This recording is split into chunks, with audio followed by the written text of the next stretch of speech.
Assalamu alaikum everyone. Welcome to Mind Matters, Navigating Student Life. I am Shayan and today we are diving into a challenge which many teenagers face, that is performance anxiety and exam stress. Joining us is Ms. Jovairia, who holds a master's in psychology and also is an integrative counselor.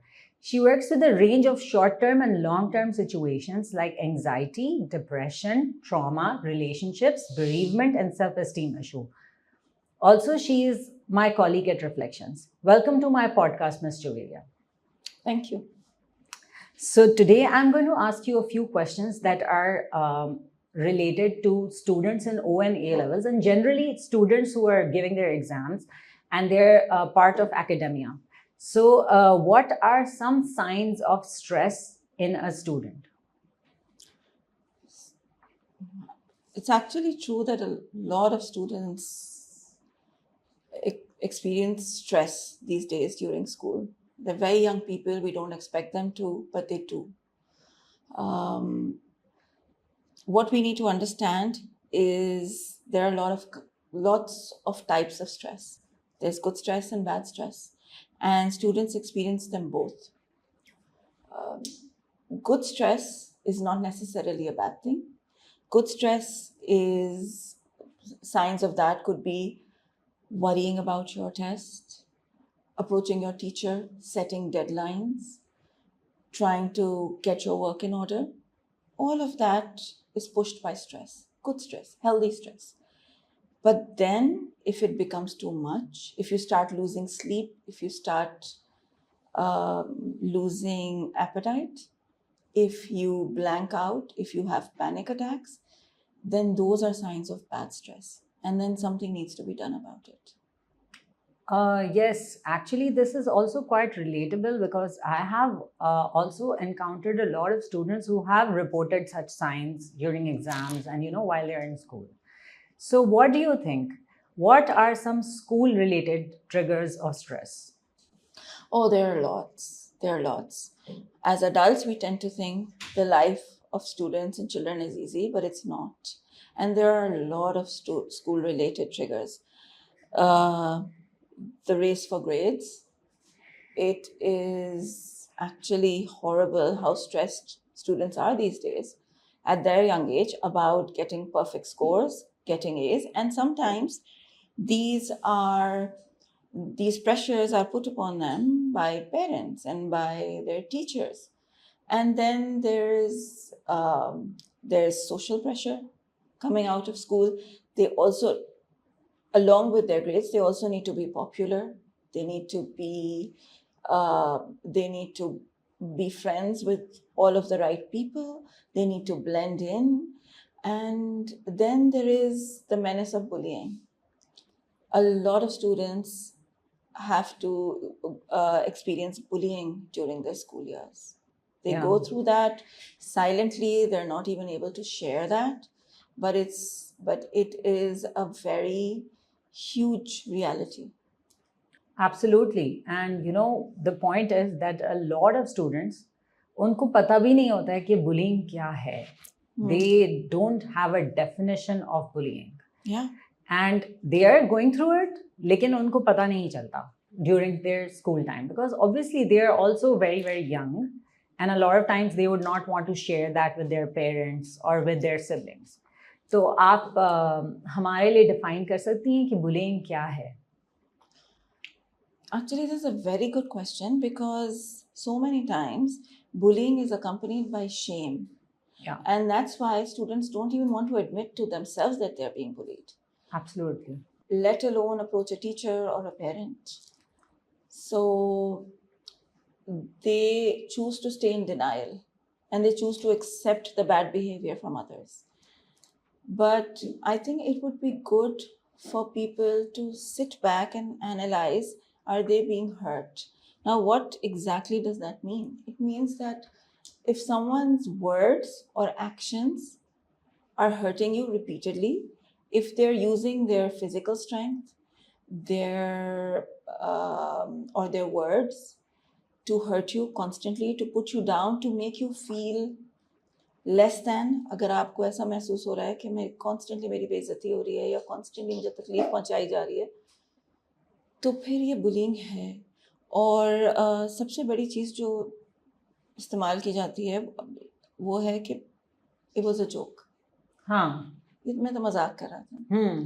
Hurting someone is not a joke. Hurting someone constantly is definitely not a joke. Yeah, absolutely. And there's some way of doing mazak with your peers in school. Yeah.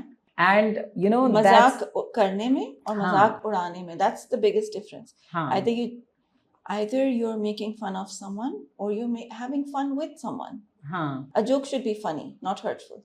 Yeah, absolutely. And honestly, इस चीज में teachers और school management और उनका एक बहुत बड़ा role play होता है. बिल्कुल. Because they need to, you know, kind of educate students on how to be funny with their peers in school. Yeah. Okay, so that's something very, very insightful. And actually school has a big role to play. जी. The school should give the space to students and be open enough and inviting enough to allow students to come and report that. Maybe allow the students to report anonymously, create a system where they can report anonymously, or be open enough, be their safe space where they know that if they come up with a complaint, अगर बच्चा आया है तो आप उसको safely deal करेंगे, उसको safe space देंगे, उसको डांट नहीं पड़ेगी या उसका secret आपके पास safe होगा. Because अगर बच्चा share भी करता है, वो नहीं चाहता कि सबको पता चले कि उसको वो बुली हो रहा है, वो खुद अपने आप से भी एडमिट करने में घबरा रहा होता है. तो the schools should provide that safe space. Yeah, and absolutely. और मैंने भी during my school years, I have also observed that कि बच्चे जब आपस में इस तरह के मजाक कर रहे होते हैं तो बाज़ दफ़ा ऐसा होता है कि टीचर्स भी देख रहे होते हैं कि क्या हो रहा है. Like they are looking at everything and sometimes they just ignore it, which is also very, very disappointing because as teachers, also teachers have the responsibility of the students' mental health. Because in the end, अगर बच्चे की mental health अच्छी होगी तो ही वो exam में अच्छा perform करेगा. Yeah. Okay, so how can parents help their teenage children cope with stress? Again, another very good question. Parents, before anything else, should be the kids' first and ultimate safe space. If nothing else, the child should feel safe around the parents, which then includes not being stressed or being able to come up to them and share when they're feeling stressed. I think आजकल के ज़माने में ख़ास तौर पे it is very important that parents keep an eye on their kids and try to judge, are they eating well, are they sleeping well, are they acting irrationally out of character, गुस्सा तो बहुत नहीं आ रहा. Again, if it's out of character, catch that. And जो सबसे बड़ी चीज़ है कि be that safe space जहाँ पे the child can come up to you and talk to you in a non-judgmental space. अगर बच्चा अपनी तकलीफ शेयर कर रहा है, अपनी परेशानी शेयर कर रहा है, be non-judgmental. Also, a very important thing that parents need to do, क्योंकि हम अक्सर अपना स्ट्रेस अपने बच्चों को पास ऑन कर रहे होते हैं. हमें ये फिक्र है कि बच्चे के रिजल्ट्स कैसे आएंगे, हमें ये फिक्र है कि बच्चा का फ्यूचर में क्या होगा, हमें ये फिक्र है कि मार्क्स अच्छे नहीं आएंगे तो कॉलेज में एडमिशन नहीं मिलेगा, यूनिवर्सिटी में एडमिशन नहीं मिलेगा, जॉब अच्छी नहीं मिलेगी, फ्यूचर में क्या होगा. We pass on that stress to our kids. We need to stop doing that. We need to hold our stress inside and try to tell our child that they are more than their grades. We need to tell them that they are worth more than the report cards. We need to stop associating their worth with the number of A's they got. We need to tell them that we are proud of them because they're a very kind person. We are proud of them because they try so hard and not because of the results they get. Yeah, absolutely. So, what are a few simple things that students can do to de-stress themselves? Interesting. eventually, parents can do so much, teachers can do so much, but there is also some responsibility for our well-being on ourselves as well. So keep an eye on your own self.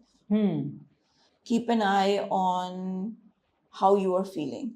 And if you are feeling stressed, the first thing to do is, of course, to accept it.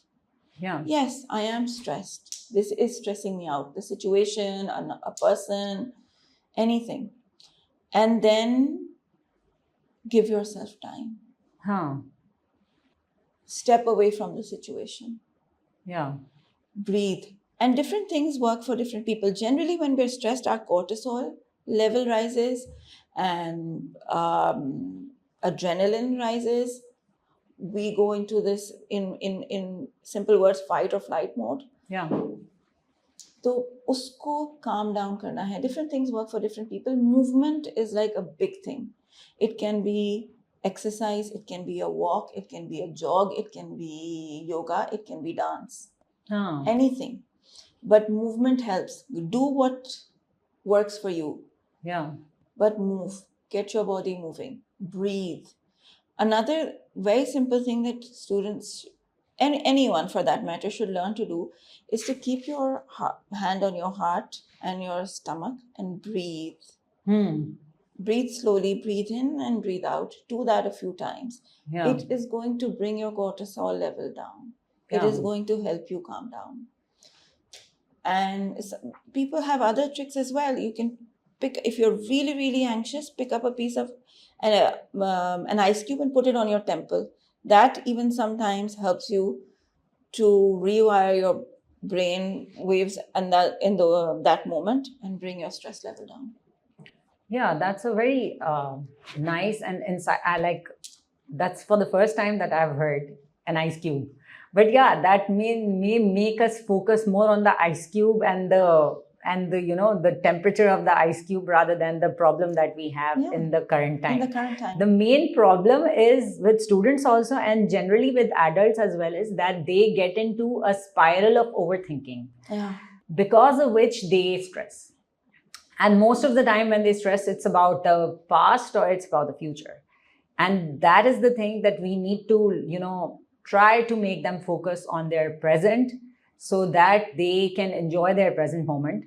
And obviously that's difficult, but with practice, the students can actually. A lovely way, you're absolutely right, and a lovely way to help us remember, because generally we tend to forget, is to write down what is stressing us. And once it's written down in front of you, it's easier for you to categorize that as your past or your future and not the now.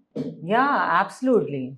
And even, writing it down also gives you a clear picture of the reason of your stress. Yeah. Because you're stressed out, that is your current situation. But what is triggering your stress? Yeah. So, sometimes it could be certain friends or, certain type of friend circle. Sometimes we call everyone our friends. Like I have seen some students, they really want to make friends, and then they try to make everyone their friend, but then they are stressed out because they have too many friends. Yeah. And then they're trying to please everyone. Exactly. And that is how, they're trying to seek validation from each and every person, which is also something that contributes to their stress. Yeah. Also, one more thing, there's this thing that because we're using, we're so much into social media, like Instagram, Facebook. Most of my students are on Instagram, Snapchat, a lot of apps. So what do you think that the students, what do you think that the students can do to cut down on their social media? Because what I've observed is that there's this constant comparison when you're too much exposed to social media. Absolutely. And, everyone is just there posting their life, posting where they're going, posting, their traveling pictures. And, even as adult, I'm saying it's not just about the students. It's about me as well as a person. You're in constant comparison of your life with the others. So how do you think that the students can cut down on social media and, not get into that constant comparison? So I call Instagram and social media as a validation trap. Yeah. At their age, a lot of teenagers have this huge appetite for validation. Yeah, The absolutely. number of likes they got, the number of messages they got, how many people praise them, they're constantly hungry for that. Yeah. And the other thing that they're constantly doing is comparing themselves to everyone else. Yeah. How pretty someone else is, how successful they are, what do they have, what do they own that I don't. And sometimes it gets too much. Yeah. And in fact, it has the capacity to become too much for anyone, even adults. And of course, teenagers are so much more susceptible to that. Yeah. They have younger, immature minds. They absolutely, it becomes too much for them to handle. So there are two things. One, of course, is to constantly remind our teenagers to bring back the focus of validation from within. Yeah. Because no matter how many likes you get on social media, whether you get 500 likes or 500,000 likes, if you don't like yourself, all of those likes will never be enough. The most important thing to remind them is to learn to like themselves. So, and to not associate their worth by things outside of them. It can be their grades, their looks, their clothes, their cars, their phones, the number of friends they have, and to bring all of that focus on how kind I am. Yeah, absolutely. How generous I am. How am I with people who are weaker than me? Yeah. So once the focus comes back to the real things, the perspective changes. But then there's also the addiction point of view, because social media and just doom scrolling can become an addiction. So, and that is going to need more active, that is going to need more step-by-step actions to counter that. So there are so many, I think apps have app locks now. Yeah. That kind of give you an alarm if you've been using them for too long, or they can get locked. Do that. And also curate your feed, which means आप check करें कि कौन सी feeds पे जाने से आप you feel better, which are more inspirational, which make you a better person, make you a happier person, and कौन सी feeds पे जाने से या क्या काम करने से it ends up making you feel empty and small. So keep an eye on that as well, and then choose करें कि मुझे किन चीज़ों को scroll करना है, किन चीज़ों को scroll नहीं करना. So maybe some self responsibility as well. Yeah, absolutely. Also, one more thing I want to add here कि बहुत सारे बच्चे बहुत artistic होते हैं. जैसे बहुत like because since with the experience that I've had in teaching, मैंने बच्चों को देखा है बहुत artistic होते हैं.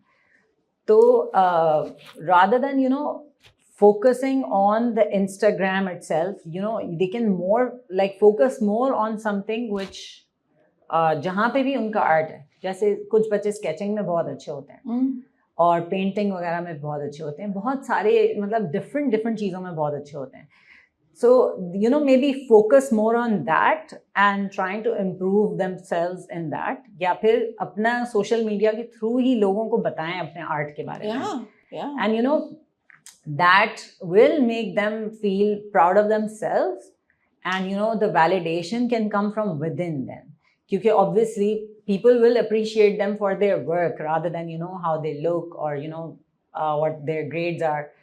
और वही बात है कि grades से तो मतलब grades is not just the it's not something कि जिससे आप बच्चे की जो है वो कैलिबर को जज कर सकते हैं. बिकॉज एक 3 घंटे का एग्जाम है और बहुत दफ़ा यही होता है कि स्टूडेंट ने पूरा साल पढ़ा, बहुत अच्छे तरीके से पढ़ा, लेकिन एग्जाम में अच्छा ग्रेड नहीं आया. बट यूजुअली वही स्टूडेंट्स होते हैं who have a very good grasp on the subject. Yes, absolutely. And to add to that, हमारा फोकस बहुत ज़्यादा CI पे होता है कि हमें किस तरीके से फिट करना है into a box. जबकि a subject can also, a student can just be passionate about something. हाँ. Create a YouTube channel, make a podcast, make a painting, sketch, write a song, do something about your passion. You can also be passionate about the subject on your own. Yeah, And you that's so can find nice. very Actually, creative ways to express that. actually, recently, this is how they can show their creative element in the subject itself. क्योंकि मैं अभी recently भी students से काम करवा रही थी, तो they actually made something like they made an Instagram post out of a chapter that I taught them. And then when I saw the Instagram post, मैंने कहा सब बच्चों को ये काम लेना चाहिए और उनको कोई monetary motivation देनी चाहिए या कोई incentive होना चाहिए जिससे वो ये करें. And then obviously they'll go over the chapter and then make that Instagram post or something. So that is how they can just show their creative element in the subject. Okay, so interesting. A lot of times there are some people that we love the most, and they unknowingly they become a source of stress for us as students. So how can students actually navigate those kind of relationships? So relationships firstly should be your safe space and not a source of stress. हमेशा ये याद रखना चाहिए कि अगर कोई relationship आपको stress दे रहा है तो it's okay to admit that to yourself. That's the first step. Because so many times these relationships are so important for us कि हम इसको admit ही नहीं करना चाहते कि हमें stress दे रहा है, but it can happen. And the other thing is that people very close to us unintentionally can also cause stress. Parents who really care for us can also cause stress by transferring their worry about us, which they only worry because they love us, but they can transfer their worry to us, onto us. Friends, you can love your friend dearly, but you can also be sick and tired of their drama. Absolutely. So it is okay to admit that. Then when you admit and understand what's going on, then it is also okay to take a step back.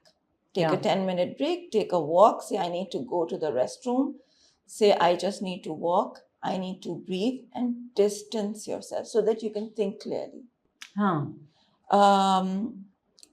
Trying to stay in the middle of the stress is not healthy for you. It is not healthy for your loved one. It is not healthy for the relationship either. So it is always okay to put a little distance between yourself and the source of the stress.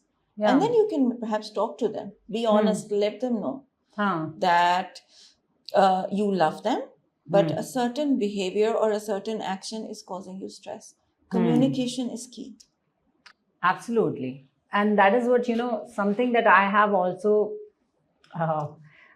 मैंने खुद के लिए बनाया है ये चीज़ कि आपको कैसा फील होता है किसी के साथ.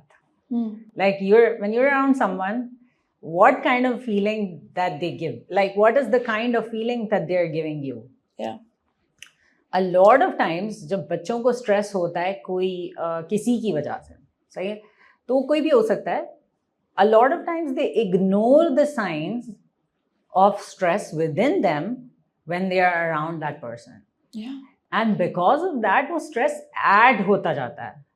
So just to think about, I have, मैंने खुद के लिए किया है कि I also try to judge how I feel around someone so that I know about myself कि मैं किसी की वजह से तो stressed out नहीं हूँ.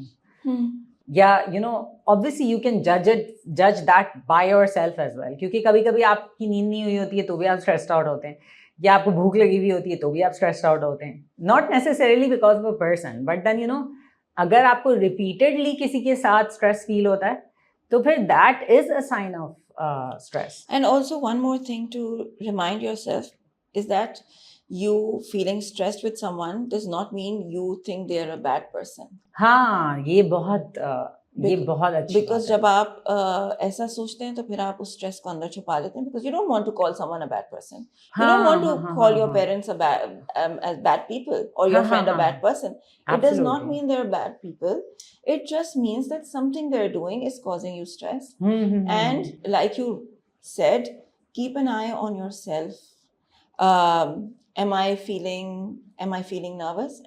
क्या मुझे गुस्सा आ रहा है, क्या मुझे चिड़चिड़ाहट हो रही है, क्या मुझे हाँ हाँ am I breathing okay? Hmm So, and never ignore those signs because your body is telling you something.